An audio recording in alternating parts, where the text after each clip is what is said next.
और उपेंद्र कुशवाहा ने कहा कि सरकार पर कोई खतरा नहीं है। उन्होंने कहा कि आरसीपी सिंह वफादार नहीं निकले। कहाँ कोई बात चल रही है कि आप ही लोग तो दिखाते हैं क्या चल रहा है, कुछ चल ही नहीं रहा है। तो जब चल ही नहीं रहा है तो उन्होंने जो कुछ कहा आप समझ सकते हैं उसका अर्थ। इनका जो यह बयान है उनके मानसिक दिवालियापन और नेतृत्व के प्रति कृतज्ञ मानसिकता का परिचायक है। आज की तारीख में एनडीए में प्रधानमंत्री हैं नरेंद्र मोदी जी, लेकिन व्यक्तित्व के रूप में या एक पर्सनालिटी जो देश भर के स्तर पे देखा जा रहा है, उसके आधार पे यदि आकलन किया जाए तो नीतीश कुमार जी प्रधानमंत्री बनने के हर तरह से योग्य हैं। अब उस व्यक्ति के बारे में यह कहना ठीक है कि राजनीतिक परिस्थिति के हिसाब से चीजें होती हैं।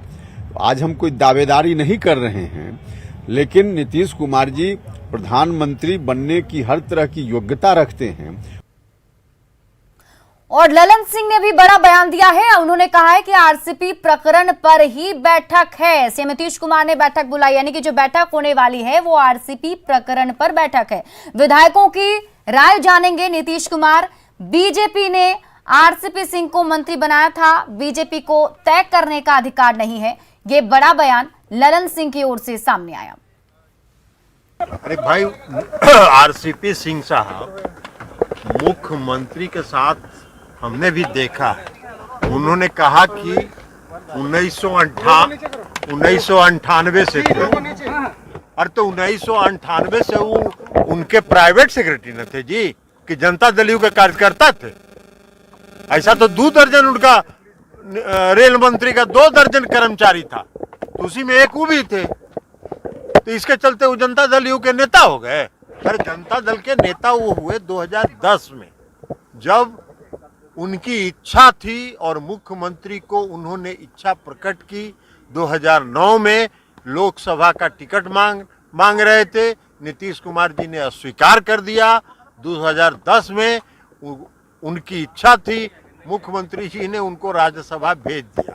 तो 1998 से तो कर्मचारी थे, इसको कौन चीज सुना रहे हैं। 3 दर्जन कर्मचारी होते हैं रेल मंत्री के, उसमें एक वो भी थे। लेकिन ये भी साफ हो गया खुद से अपने मन से वो मंत्री बने। देखिए, ये बात हमने भी अखबार में देखा है।